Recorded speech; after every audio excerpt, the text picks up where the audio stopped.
at Stealth Talent, and I realized that the thumbnail that gets recorded is like me trying to figure out Riverside, so it's a very inquisitive look every time. It's never a I great love it. smile. Yes, that's true. I do notice that as well now that I look over on that side. But it's a good. We're all just trying to figure it out, you know. Yeah. I usually, whenever I open up, because we do this on Riverside, I open it up and then there's a little thing that says "issue something went wrong" every time I started, and usually it's something small, but I'm like, oh no, something's going wrong literally every time I go live. It's been pretty reliable so far. Should we talk about the breaking news that we just saw pop up in the news feed? Crazy, yeah. If we want to bring that up right away.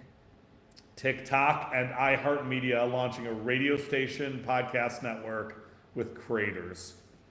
Doesn't it feel like we're all just going back to like we had live TV and then and radio and then we went to more demand choice and then we went back to an FYP where it's chosen for you and now we're just back to TV and radio? You remember when we had this thing called cable, which was a bundle of Right. channels that you had to separate to get one individual channel from each of those channels you can get as a bundle, and now they're all being bundled back again? Go figure. And remember, it was so much cheaper. You just have to pay $5 a month and you get access to all this content. And then it's $10 a month, and it's $20 a month, and then it's cable again. You know. Exactly. Yeah. But this is very exciting, and there's the creator lineup that comes with it all, and they're I feel like they're doing it in a good TikTok way, even from like a presentation standpoint, or at least this literally came out seconds ago from what I could glance at the article. Yeah. I can see a wild amount of Spotify users, just like a default. You know how like when you go into Spotify, I always love where it's just like top hits, songs from the '90s, all of that kind of stuff. Katarina, how you doing? Good. How are you guys? Good. We were just talking about. Oh, first of all, you should introduce yourself for the people that are just joining. Hi, everyone. I'm Katarina. I am the head of talent at Stealth Talent, and I'm happy to be here. Love it. Breaking news, Katarina. I don't even know if you saw because it just popped up. TikTok and iHeartMedia are launching a radio station, or I guess a podcast network and radio station with creators. So we were just talking about how like everything's just becoming radio again. All TV is Yeah. just becoming TV again. But Spotify, so much of that discovery is happening through top Billboard hits, 90s music playlists, and people just like let it run. It makes so much sense for a podcast discovery to just be like, give me a feed of stuff for Gen Z and just rolling through it, you know? I had gone away from Spotify for a while, and I was using Apple Music for the last few months. And I just went back to Spotify recently and saw all those updates as a user, and it's pretty impressive. It doesn't even look like the old Spotify from back in the day. And I think that that's going to be, like you said, if they can kind of coordinate that with TikTok, and if they can do a similar thing on TikTok, I think it's going to be a really elegant feed that you can get this content, and maybe people will stick around for more than just the quick swipe on stuff like this. It might be a little bit more longer lasting. Yeah. The I am a firm believer and have been getting in many arguments on panels for the past couple of years that we're no longer in a creator economy, but we're in a curator economy where it's less about serve, search, and subscribe, and it's more about what's being fed to you and how performant is it. I think the FYP started that. And Spotify, frankly, with the way that they empowered playlist creators to drive music discovery, empowered that. I think this is just another example of like we're going back to trusted curators curating good feeds for us so we don't have to put in the mental power to say, "Hi, I'm on YouTube, search Mr. Beast," or whatever, like, and then be able to find that. Or now it's just like feeding into you exactly what you want. But no, that's interesting. I'm gonna have to dive into that more. I don't have much to say about it because we just read the headlines, but Seconds ago, there's yeah. so much other crazy stuff that's been happening in the past week. So, what I love, there's another one that I'm obsessed with right now, which is the Roblox. I don't know if you saw it, but they launched a couple of programs that made it easier and more profitable to launch games on Roblox, which is already so easy and profitable to launch. Are we moving to a place where like it's going to be so easy to spin up games on Roblox? There's just going to be a bajillion games, and then We're already stuck we're already in it. there. We're there, Yeah. right? Feels There's like a lot of it. slop out there in I think mobile games too. I think across even single A, not the triple A world that's so locked into big studios, but there's a lot out there. I know that a lot of I'm sure Roblox will allow or start taking more notice of who's like submitting and really crack down on who can actually submit, because you can't just have garbage up there. It's just going to flood the waves with trash, which is kind of what gaming did. But that's why they had to crack down on stuff like that. I think it's interesting. I think it's going to start blossoming more developers in the world, and I think most of the cool stuff has been created by at-home homebrew developers. I don't know if you know Sonic Mania, that game Sonic Mania. It doesn't have to do with Roblox, but that game is basically a Sonic like report that somebody homebrewed, and Sega was like, they did a good job, here, make a game. So I think you're going to find some new creators out of this, and there's some really interesting stuff that's coming to this. The My Garden stuff that came out before is interesting, and these kinds of things pop. So we'll see more of that, but I think they got to crack down and like take a little bit more on the security aspect and approvals. Yeah. If we can talk about the dark side of this. Oh, Kevin, you're about to jump in.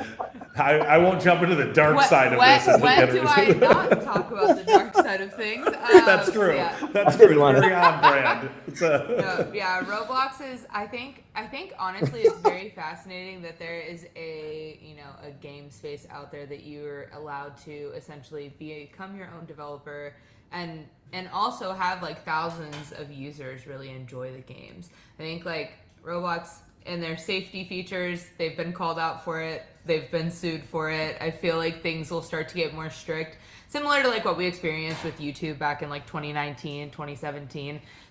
As a platform develops, there has to be restrictions that get added to it. So I'm sure that it'll come with some safeguards that they might not have thought about now. For sure. Let's talk about the even darker side of it. Most of the popular games on Roblox right now, and I know my daughter loves Roblox, she plays it every day, are the same kind of things we saw happen on YouTube with ElsaGate. It's taking popular IP, making it darker, scarier, less brand friendly, and it's done by independent developers that are just like, oh, well, nobody has sued somebody for doing the evil Hello Kitty game yet, so I'm going to get away with this and make as much money as I can. And as we have learned being longtime workers in the creator economy, eventually this comes to an end. Yeah. Eventually ElsaGate happens. Eventually a brand raises their hand and sues Roblox, who's going to claim Section 230 protections, or they're going to start blaming developers who are going to be greatly overseas and hard to find. They're going to be locking down accounts, lawsuit. When I go on to Roblox right now, a shocking amount of top games are K-pop Demon Hunter Grow a Garden. They're Sanrio characters, they're Marvel superhero characters, and none of these are officially licensed. Branded, yeah. So I think by making it so easy to make games and even more profitable to make games, it's going to exacerbate this problem, and eventually it's going to have to be locked down. Yep. I don't know when that's going to happen, but I'm sure it's going to happen soon. And then here's the positive part about it. What IP will work moving forward? Creator IP, independently owned IP, public domain stuff like the Italian brain rot stuff. You can legally do that. It was all AI generated. So anybody can use Italian brain rot. Nobody can sue you for it. Nobody owns the copyright to that. So like I think it's going to make a healthier environment in the long term, but like I feel like a big shakeup needs to happen. Yeah, I agree. I think I have the same concerns that Katarina has on this, but also on the side of crap content being flooded in there too. I don't want it to be just garbage, like I want there to be some, some great stuff that comes from it. So I'm kind of looking at both the dark and the light side of this story. Yeah, I feel like I think obviously we, as the US has announced they're not going to do any restrictions on AI, I think that there needs to be, but when it comes to like the trademarking of it all, so like K-pop Demon Hunters being on Roblox and it not being an official integration, what comes of that? Like we don't know yet, but in 5 years we'll hear a lawsuit. Does Netflix have any sort of? Is there a partnership with Netflix and Roblox? Is there? No, there's no universe where these games are because like my daughter's played some of them. She's like all 6-year-old girls in America, a huge K-pop Demon Hunter fan, and so she jumps into these games, and it is the most unbrand safe stuff, weird stuff, like cringy stuff, like literally like the Saja boys hatching from eggs, and then like you could do the demon version and the regular, like it's nothing Netflix would be like, I love this. Like, I think that they either just don't know about it or don't know how much attention it's getting or how profitable it is, or they're just like, they don't want to bother right now. It would be a hassle to file suit, but they will. Just more marketing for them, technically. Yeah, but it's such a bad brand image that, like, I totally get the, like, allow people to use the UGC and remix, but I feel like there needs to be guardrails. Yeah, and I think that Netflix needs to be able to supply, or the partnership is Netflix or whoever that brand is supplying assets that are specific in the Roblox voxels that you can, take directly from Netflix. That's the only way that this would be valid. For sure. I mean, I know that Netflix knows and cares about this market because they did an official Gabby's Dollhouse game. And it's killing it. And it's so cute and brand safe and playable and easy and right in the demo. And it's always showing up near the top. But you scroll 2 down, and it's K-pop Demon Hunter surgery, right? Like, do your own surgery on K-pop. It's like, there's no way they approve of this. Well, also worth talking about, there was a pretty big mix-up. Our friend Billy Parks, our full-screen friend Billy Parks, former coworker Billy Parks, he is now leading Fox's new creator studio. Wow. Just announced. We were together at Full Screen. He was also at Slow Ventures, riding that side. So he's done everything from like influencer marketing sales to the venture side and now building that. Details are reasonably scant on this, but what we have learned is the amount of investment from major companies building creator studios is nuts right now, because I think everyone's looking for their next Feast games or wanting to participate in the digital influence. And my question to you guys, I would love to hear your feedback, are they going to come to the conclusion that the best model is the MCN model, try to roll up creators with their AdSense and leverage their distribution for that? Thoughts? Katarina, please. I plead the fifth. That's fair. They're going to find it because that is the easy route to easy money or quick money. We call it mailbox money, I think. Yeah. However, that's not the longevity play here. That's not the long term. And it's, again, we're going back in time, I feel, if that's the case. I mean, I think that we've gotten to the point of media where we are going back into time. Like, when it comes to, like, even talking about, like, TV shows and then, cable, the whole reason that Netflix existed was taking cable away, and you could, for $5, I might add, you could order any movie you wanted. You could order up to 6 DVDs at a time, and then you would send them back, and they'd send these little packets. I used to love that. I did too. And then they launched the online streaming service, and I would sit, like, I used to work at a restaurant, and I would sit before my restaurant days, and I would just watch, like, I remember The Girl with the Dragon Tattoo being a big thing, and a bunch of other shows that were on Netflix and available to stream. But you still, to some aspect, had to order actual media, physical copies of DVD, and that would be ordered through their website. That's all changed now, like, to an extent. However, now, if you want to watch a Disney movie, you have to have a Disney Plus account. If you want to watch something that was exclusive to Hulu, you have to watch Hulu. So we're spending probably twice the amount if we have all of these services, or we're not, like, using a friend service. We're spending probably twice of what, cable had initially cost anyway. And then what are we doing? They're adding ads back into all the streaming services. So nothing's really, like, changing. We're just going right back to where it was before. In my opinion, I feel like writing is kind of where it was at in the early 2010s, where it, like, was kind of meh.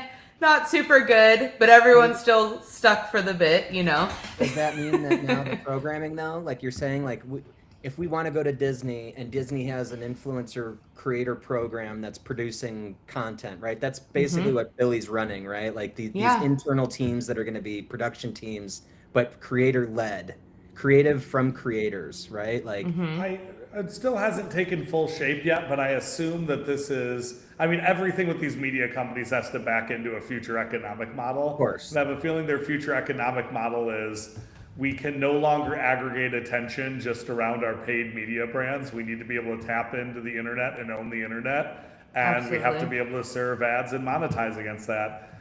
And how do they do that? Through a CMS, through an MCN model.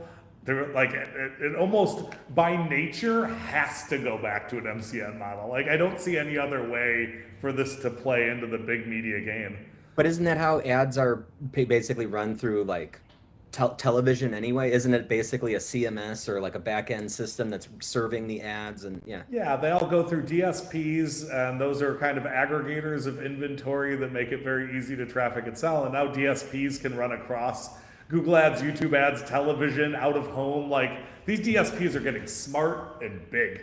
And ultimately, who wins in all of these? The DSPs win in all of these, right? Because the only way to, in a disaggregated environment, the only way to get enough reach for the major media buyers is to go through an intermediary that's an aggregator. And right now, those are the DSPs. I don't see Fox being able to build enough owned inventory to be able to compete with somebody who's buying against the Facebook market. So then what would be their strategy then? Start signing talent for the program? Yeah, I guess depending on what the program actually is and the scant details we have, we don't know. But if it is that kind of thing, I mean, what would you do? I mean, staff up, right? Find some great creative. I mean, what would be the next step? I'm going to say this directly to Billy Parks because he's a friend. Billy, what you have to do is start trying to build really desirable IP with creators that Fox co-owns because you're adding so much value to the creator in this development process. Build your Marvel Cinematic Universes, think big, because the only way through is building value on something that people will put money down for. Winning the ad game, I don't see as being a long-term play. Content's getting too cheap, attention is getting too cheap. You need to be able to build something where you can build a theme park ride out of it someday, or else you are screwed. The legendary J ride, yeah, exactly. Yes, the legendary, yes. Coco Melon ride. Last week's conversation tying back in. Totally. It all comes back to theme parks, like experiential. It all comes back eventually where will a kid buy a $180 fast pass ticket to a theme park to go ride the ride, you know? I love that. Well, we all wish Billy the best of luck, and please work with our creators for this, because as we've learned, also somebody who wins, whether the product wins or not, is the people who do deals with them to deliver content. So, yes, it's big. One more that I really want to talk about before we move on to stealth talent news is Rainmaker Group, which, again, another full-screen friend, Damian Skajolis, and Anthony Adamovich is part of it, a bunch of like friends of the company. So they launched as kind of like this back-end services company around talent management orgs where they can roll in, they help them scale, and then they can have autonomy, but they take an equity split. Like really, really interesting model. But North House Talent, which reasonably big talent organization, it joined the Rainmaker Group. So the kind of like working as this holdco back end. I'm still trying to figure out Rainmaker's value proposition. Like I get it in theory, but I'm excited to learn more about what they're really offering here. But thoughts on the roll-up strategy for these boutique management companies? Like, good idea, bad idea? It might start with Katarina, who started as a boutique management company and kind of did decide to roll into a bigger org with stealth talent. But like, what do you think? In my 10 years as a business owner, I'm going to be completely honest. There's a lot of glam that seems to come with it on the outside looking in, but on the inside looking out, it is.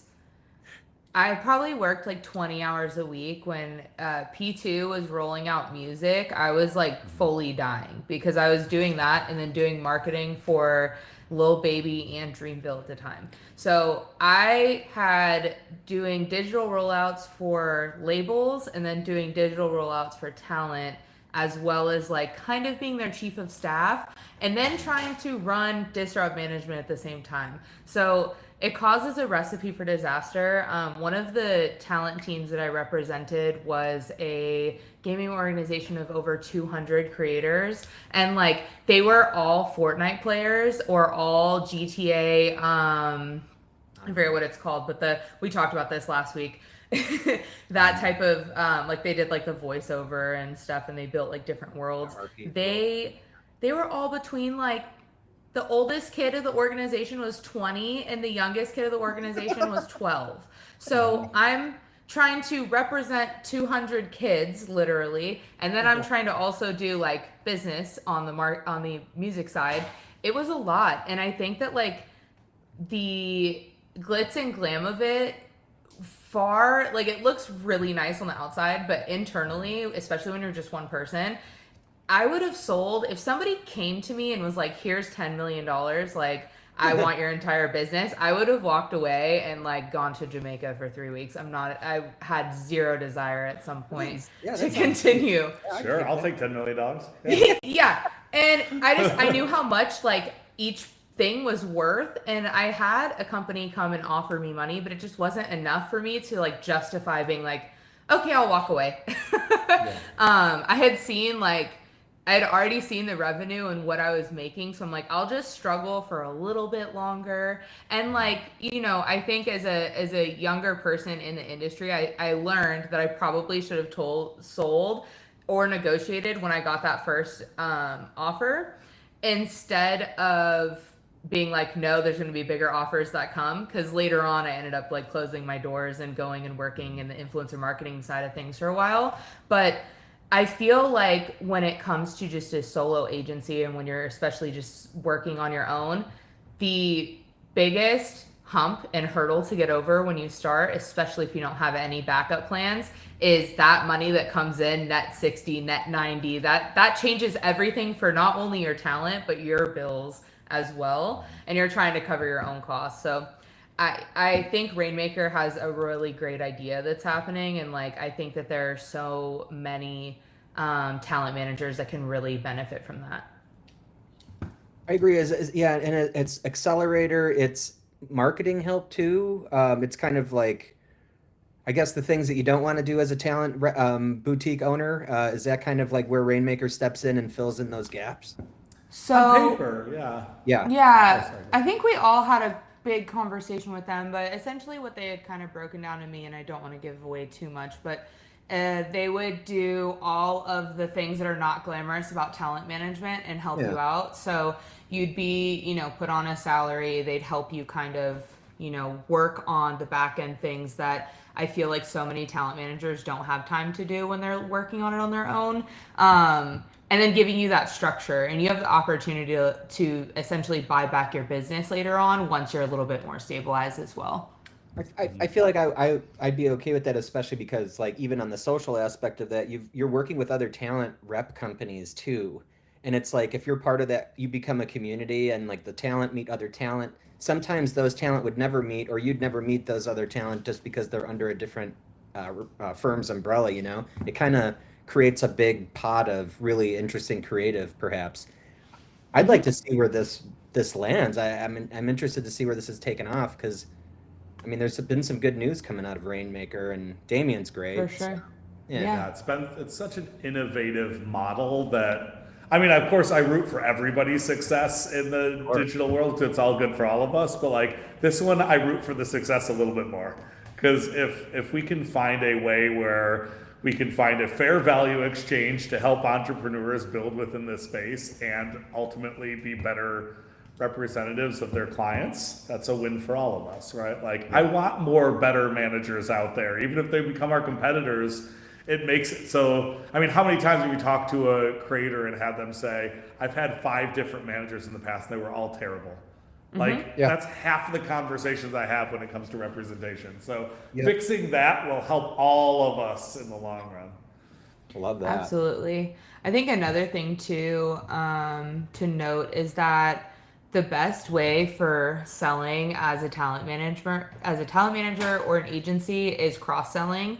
And I feel like we experience this at Stealth a lot, where I get a deal that might not necessarily work for me, but I can kick it over to Brian, and oftentimes it turns into much more than just that initial conversation, like, "Hey, sorry, this doesn't work."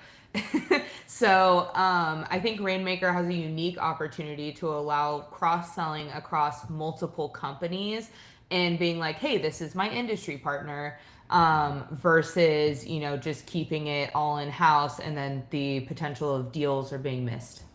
Yeah. Go get that market, right? Go get that share. Go get your piece of the pie.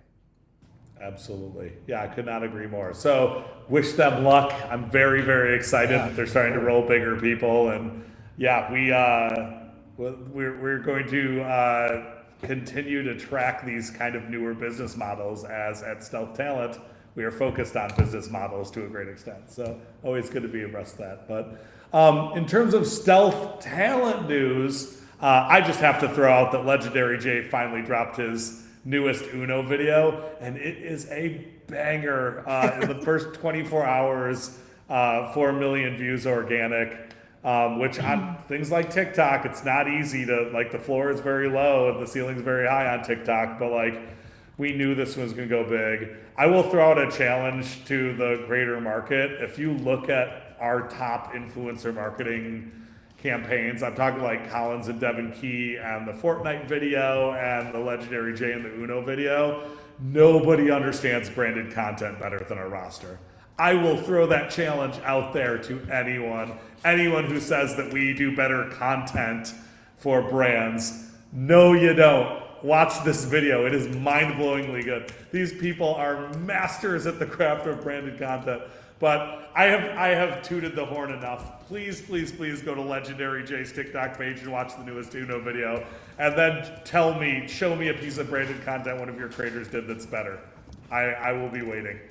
Yeah. The only thing that's holding me back from this video is that it's a vertical and not in IMAX format. It's the coolest, most epic thing, most legendary thing I've seen. This really makes sense for what his name is now, and this kind of like personifies him, I think, in a video form.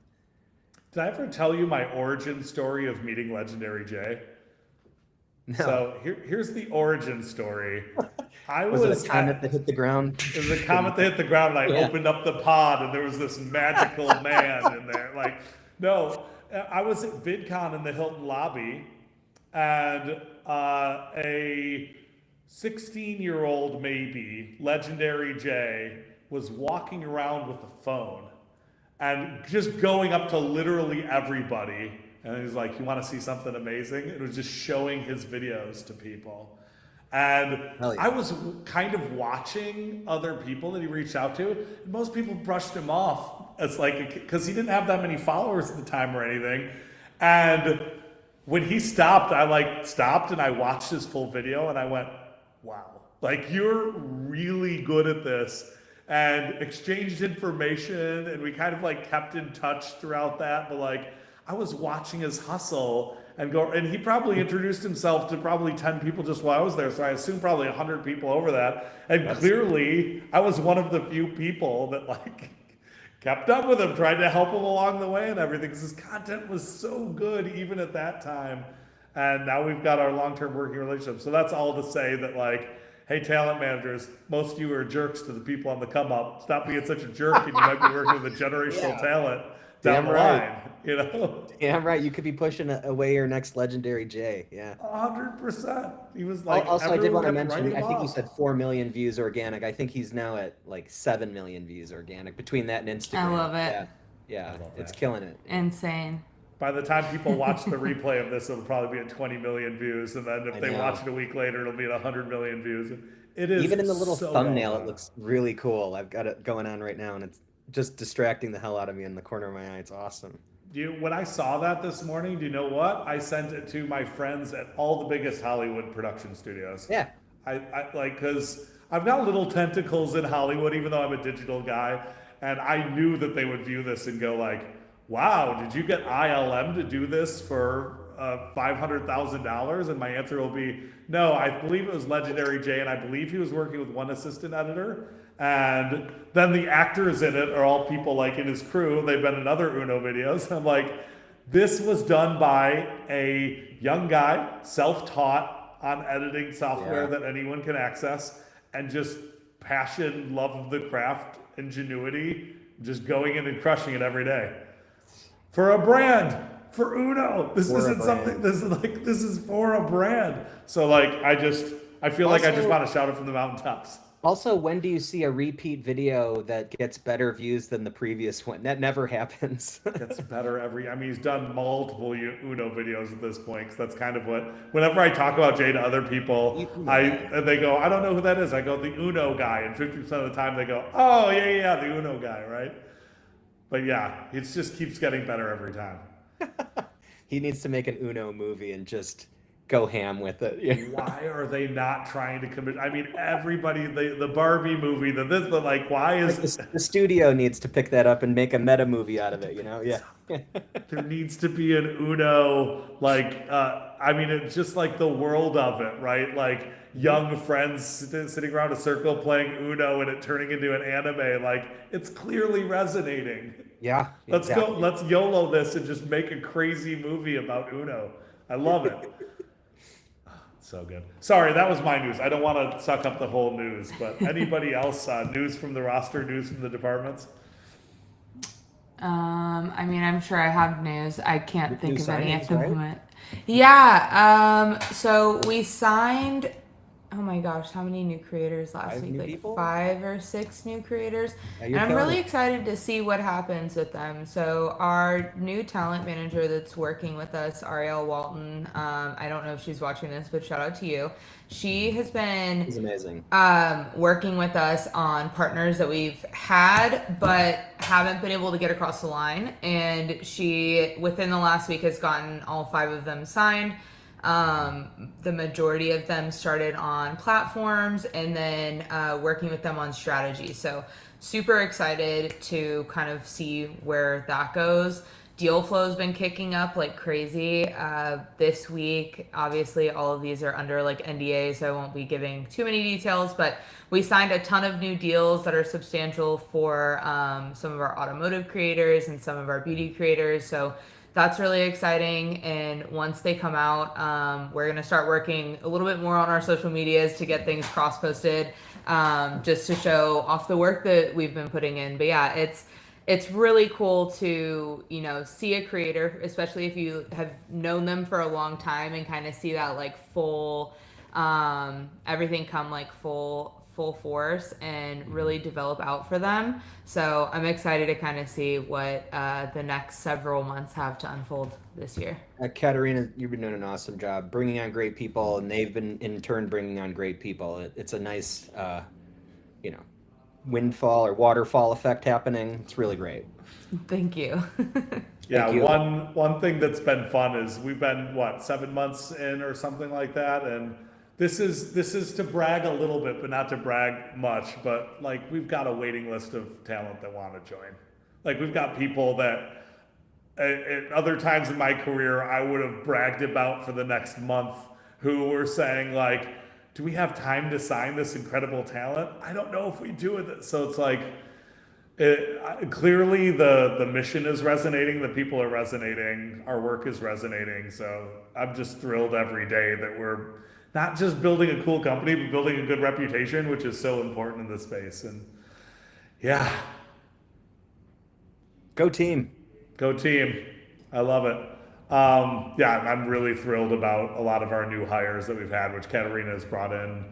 I mean, 3 new talent managers the past few weeks, and they're just so good. They're so good. I'm very thrilled about it. So Yeah, I'm Cool. excited to see. I'm excited to see what happens the next few weeks. I know when it comes to talent management, I think it's very popular at larger agencies. You have to have a full roster, and I think it's nice that we have the ability to not demand that of people, and really work on what they want to work on, so that we can like help them curate the perfect content for that. So 100%.